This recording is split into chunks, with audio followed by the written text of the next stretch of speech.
more time.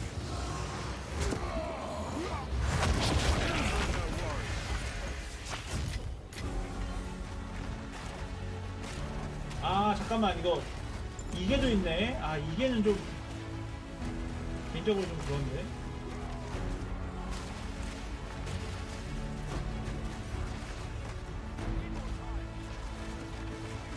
여기 베이스 다 줘 먹으면은 베이스만 팔아도 돈 되거든요 여기 지금.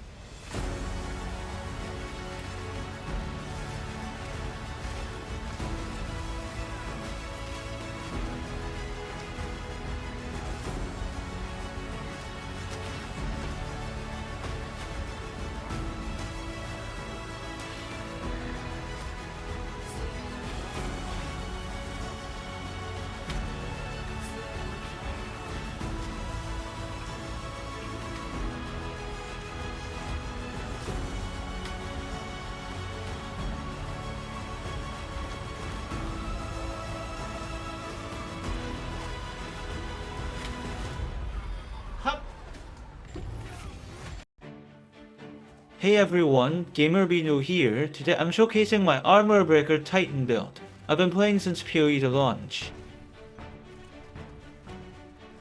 Initially, I planned to use Thunder for mapping, but its animation proved too slow and inefficient.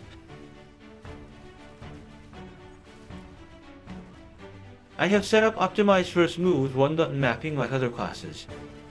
While I have not tackled the Uber bosses yet, I've refined the core mechanics. The build is efficient for gear farming, so here's this guide. The build already handles bosses well, so don't expect major changes if any significant updates come post endgame. I'll cover them in a follow-up video. Let's begin. First, skill setup.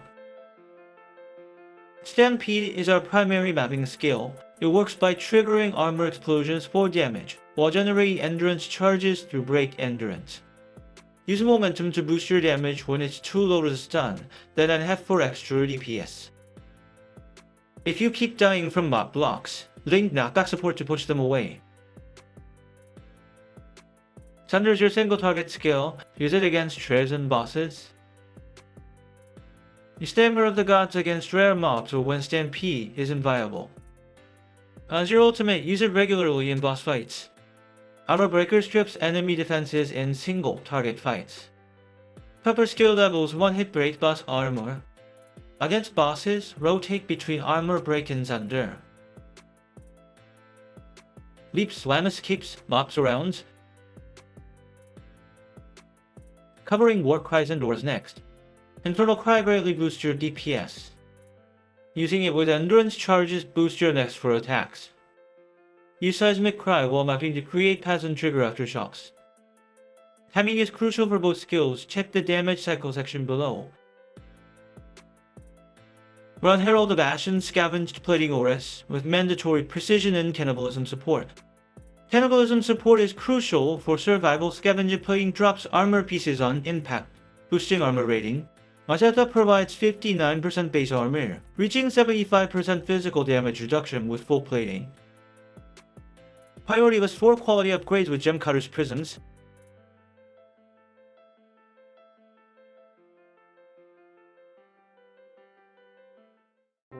Let me show you the keys to choosing my gear as an example. High physical DPS is the most important weapon stat. PDPS calculates your damage output by combining physical damage and attack speed. Weapon DPS forms the foundation of melee builds, making it your top priority. Each melee skill level adds a 7% multiplier to show the weapon's true power. Watch out for ammo cost at higher levels and always pick the faster weapon when DPS is similar. Warriors are amazing with smooth animations, but feel clunky with low attack speed. That's why I dropped my level 6 melee weapon for one with higher attack speed. Get Helmet and Armor with max life, resistance, and armor. For gloves, prioritize melee skill, attack speed, life. Mana, life, leech, resistance are good secondary stats. Boots should have 25-35% movement speed plus high resistance and life. Amulets need max melee skill, life, than other stats. Adding an ointment is ideal. Right-click distill dyeers to apply an ointment. Rings must have at least 300 accuracy. One ring must have accuracy, but you don't need it on both. Make sure to cap your resistances in the life pool. You'll need higher resistances than expected, as they decrease at bacteria 6 and 12. Aim for 75% chaos resistance if possible.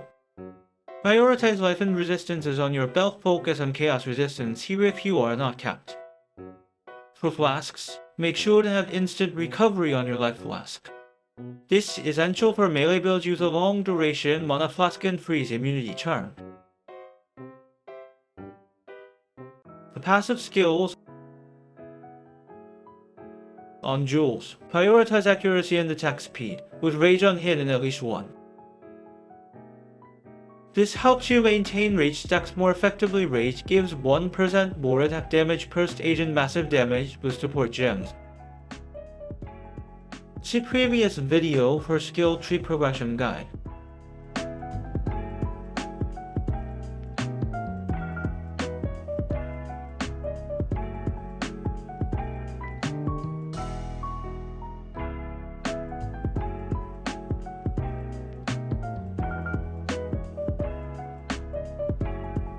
Let's go over combat mechanics.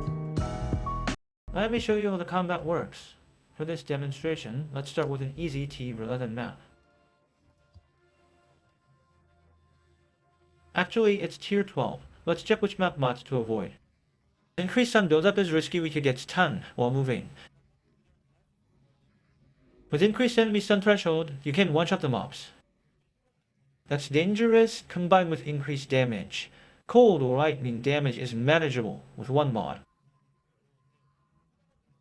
Adding two of these mods together can one-shot you, so watch out. Let's get started. Start by casting Infernal Cry. It's not visible in my hotbar right now, but I placed it over here.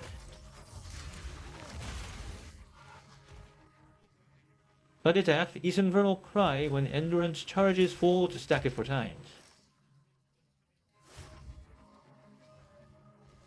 This buff enhances your next 4 attacks.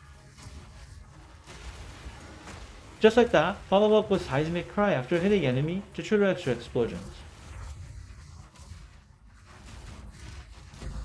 Against bosses, hit them with Hammer of Gods. Start with Infernal Cry, dash then use Seismic Cry.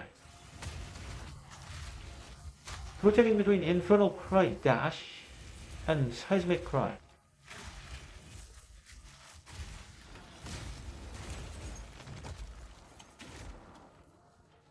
Group them up, apply Armor Break, and watch them explode. You'll encounter dangerous situations like this one. Life Flask, instant healing is crucial in these moments. Instant recovery is key, always using the instant life flask. The war cries are optional. Actually, let me show you. You can manage without the war cries. Some trash bombs might survive though. Combining Seismic Cry with Infernal Cry clears all trash mobs. Use it if you get stuck, or use it as knockback support as mentioned. Infernal Cry, Stampede, Seismic Cry. Just like that, Stampede, Seismic Cry. Stampede, Ultimate.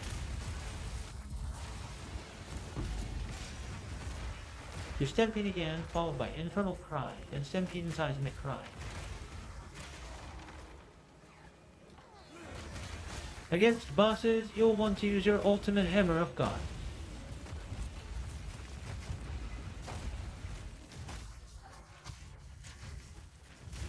After Hammer of Gods, apply Armor Break if not active. Armor Break does the trick thanks to Stampede. Yellow mobs without Armor Break might survive a Hammer of Gods hit. That would mess up our combo. Apply Armor Break before landing Hammer of Gods. See, no Armor Break yet. Breaking Armor ensures a one-shot kill. It's over in no time. Despite the tough otherworldly mobs here, I cleared this map easily.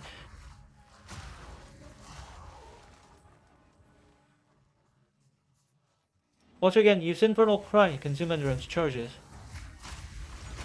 Then follow up with Seismic Cry while moving.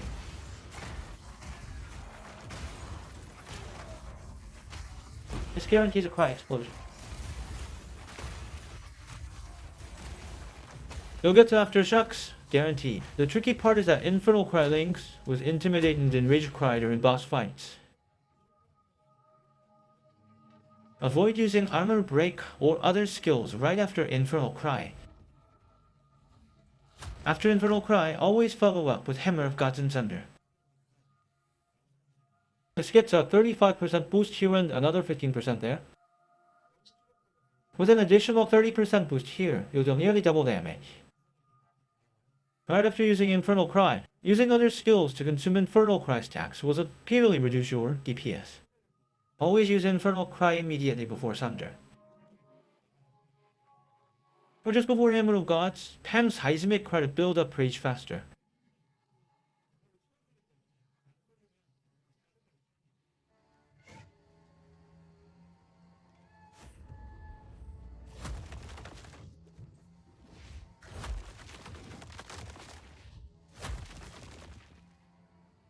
Let me know if you have any questions. See you in the next video. Thanks for watching.